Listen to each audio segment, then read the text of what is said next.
Hi friends, ఇవాళ మంచి కథ ఒకటి విందాం. అనగనగా ఒక అడవిలో జింక కాకి ఎంతో స్నేహంగా ఉండేవి.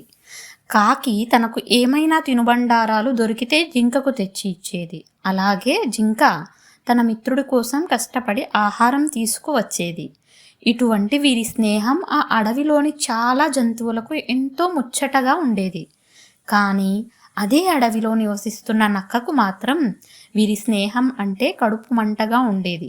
పైగా బాగా బలిసి ఉన్న జింకను చూస్తే దాని నోట్లో నీరు ఊరుతూ ఉండేది. కానీ తెలివైన కాకి దాని పక్కన ఉండడం చేత దానిని చేరుటకు నక్కకు అవకాశం ఉండేది కాదు.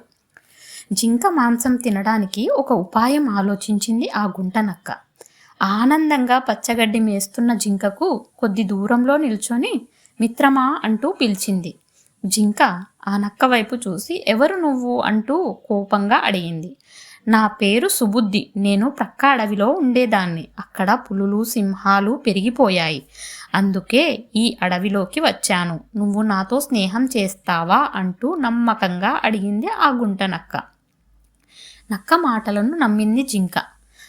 తనతో పాటు నక్కను కూడా తీసుకువచ్చి కాకికి నక్క గురించి చెప్పింది. అప్పుడు కాకి జింకతో, మిత్రమా, మనకు పరిచయం లేని వాళ్ళు చెప్పే మాటలను నమ్మకూడదు. అలాంటి వాళ్లను నమ్మటం వల్ల మొదటికే మోసం వస్తుంది సుమా అంటూ జింకను హెచ్చరించింది. కాకి హెచ్చరిక విన్న జింక, మిత్రమా, నీవు నేను ఒకరికొకరం తెలియదు, కానీ మనమిద్దరం స్నేహితులమయ్యాం కదా. అలాగే ఎవరితో అయినా స్నేహం చేస్తేనే కదా వాళ్ళు మంచివాళ్ళో చెడ్డవాళ్ళో తెలిసేది. అనవసరమైన అనుమానాలతో మనతో స్నేహం చేసేందుకు వచ్చిన వాళ్లను వెళ్ళగొట్టడం మూర్ఖత్వం అంది కోపంగా. జింక మాటలను కాకి బాధపడి, మిత్రమా, దీని వలలో నీవు చిక్కుకోవద్దు. అలా చేస్తే నీ గతి పిల్లి వల్ల మోసపోయిన ముసలి గద్ద వలె అవుతుంది అంది.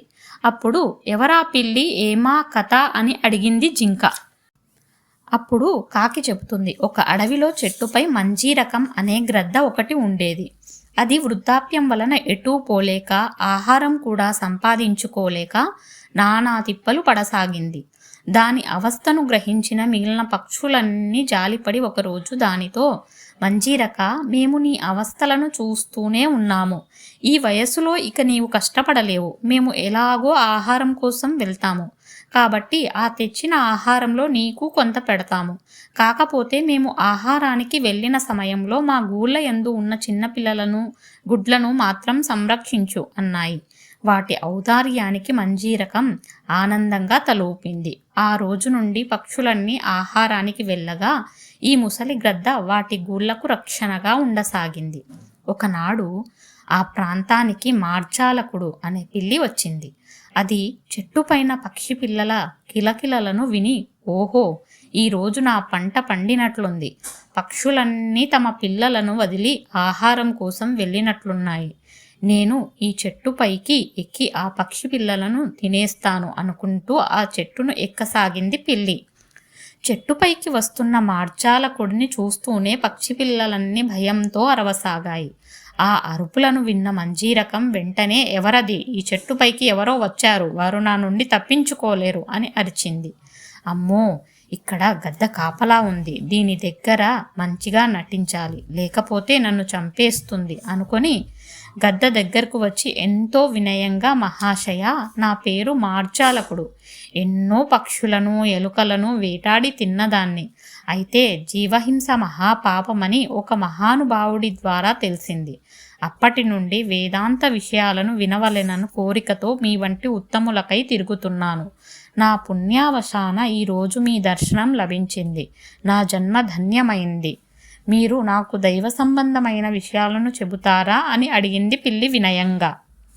పిల్లి మోసపూరిత మాటలను నమ్మిన మంజీరకం, తప్పకుండా, నాకు అంతకన్నా మహాభాగ్యం ఏముంటుంది అని పలికింది. ఇక ఆ రోజు మొదలు మార్జాలకం దాని దగ్గరకు పోయి కూర్చున్నట్లు నాటకమాడుతూ పక్షి పిల్లలను వాటి గుడ్లను తిని తెలివిగా ఎముకలను తీసుకువచ్చి మంజీరకుని నివాసంలో పడవేయసాగింది. కళ్ళు కనపడని మంజీరకానికి ఈ సంగతులేమీ తెలియక దానిని రోజు అక్కడికి రానివ్వసాగింది. తమ పిల్లలు ఏమవుతున్నాయో తెలియక మంజీరకుని కళ్ళు కనిపించవుగా ఏ పామో వచ్చి తింటుందనుకుంటా అని అనుకున్నాయి పక్షులు. ఒకరోజు ఎందుకో అనుమానం వచ్చి మంజీరకం నివాసనంలోకి వెళ్ళి చూశాయి. అక్కడ వాటి ఈకలు ఎముకలు కనపడేసరికి మంజీరకుడే మా బిడ్డలను చంపేసింది అనుకొని దానిని ముక్కులతో పొడిచి పొడిచి చంపాయి. అందుకని మిత్రమా, కొత్త వారిని చేరదీయరాదు, కాబట్టి నీవు ఈ నక్కతో స్నేహం చేయవద్దు అని చెప్పింది కాకి. కాకి మాటలను వినకుండా నక్కతో స్నేహం కుదుర్చుకుంది జింక. ఒకనాడు నక్క వచ్చి, మిత్రమా, ఇక్కడికి దగ్గరలో ఒక పొలం ఉన్నది, అది పక్వమునకు వచ్చి జొన్న కంకులతో విరగగాసింది, నీవు అక్కడికి పోయి రోజూ తిని రావచ్చును అని ఆశ పెట్టింది. జింక దాని మాటలను నమ్మి రోజు ఆ పొలమునకు పోయి కడుపు నిండా మేసి వస్తుండేది. తన పొలంలోని పంటను ఏ జంతువో వచ్చి తిని పోతోందని అనుమానపడ్డ రైతు ఆ జంతువు కోసం వల ఏర్పాటు చేశాడు. రోజులాగే ఆ పొలమునకు వచ్చిన జింక ఆ వలలో చిక్కుకుపోయింది. అప్పుడు జింక తన వెంట ఉన్న నక్కను సహాయం చేయమని అర్థించింది. అయ్యో, నాకు ఈ వల తాళ్లను తెంపే ఓపిక లేదు అని నక్క అక్కడి నుండి వెళ్ళిపోయి సమీపంలోని కొండరాయి వెనుక దాగి సాయంత్రం రైతు వస్తాడు, ఈ జింకను చూస్తాడు, అంతే, దీని చావు ఖాయం.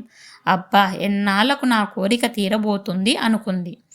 అయ్యో, నా మిత్రుని మాటను వినక జిత్తుల మారి నక్కతో స్నేహం చేశానే, ఇప్పుడు ఇది నా ప్రాణాల మీదకు తెచ్చిందే అనుకుంటూ రోదించసాగింది జింక. సాయంత్రం అవుతున్నా తన మిత్రుడు రాకపోయేసరికి కాకి జింక కోసం వెతకసాగింది.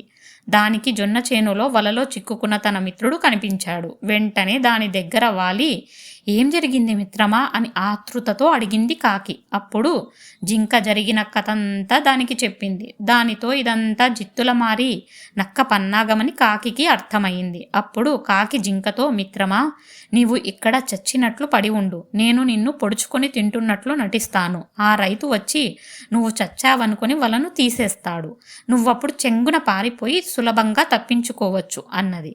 కావు కావుమని వినబడుతున్న కాకి అరుపులకు ఉలిక్కిపడి మేల్కొని నక్క చాటు నుండి చూసింది. అక్కడ కాకి జింకపై వాలి దాని కనుగుడ్లను తింటున్నట్లు కనపడింది. ఈ జింక చచ్చిందన్నమాట అనుకుంది నక్క. ఇంతలో రైతు పొలం వైపుకు వచ్చాడు. వాడికి వలలో చిక్కిన జింక చచ్చిపడి ఉన్నట్లు కనిపించేసరికి వలను విప్పసాగాడు. పూర్తిగా వలను విప్పగానే కాకి కావు కావుమని అరుస్తూ పైకి ఎగరడం, జింక కనుమూసి తెరిచేంతలో వాయువేగంతో పరిగెత్తడం జరిగిపోయింది. అప్పుడు రైతు కోపంతో తన చేతిలో ఉన్న గుణపాన్ని జింక వైపు విసిరాడు. అదే క్షణంలో ఏం జరిగిందో తెలుసుకోవడానికి యువతలకి వచ్చిన నక్కకు తగిలి లబలబా కొట్టుకుంటూ మరణించింది. మిత్రుడిని మోసం చేయాలనుకున్న నక్కకు తగిన శాస్తి జరిగింది అని కథ విన్నారుగా. కథలో నీతి ఏమిటో కింద కామెంట్ చేయండి. ఇట్లాంటి ఇంకా మంచి కథల కోసం ఈ ఛానల్ని సబ్స్క్రైబ్ చేసుకోండి. Thank you.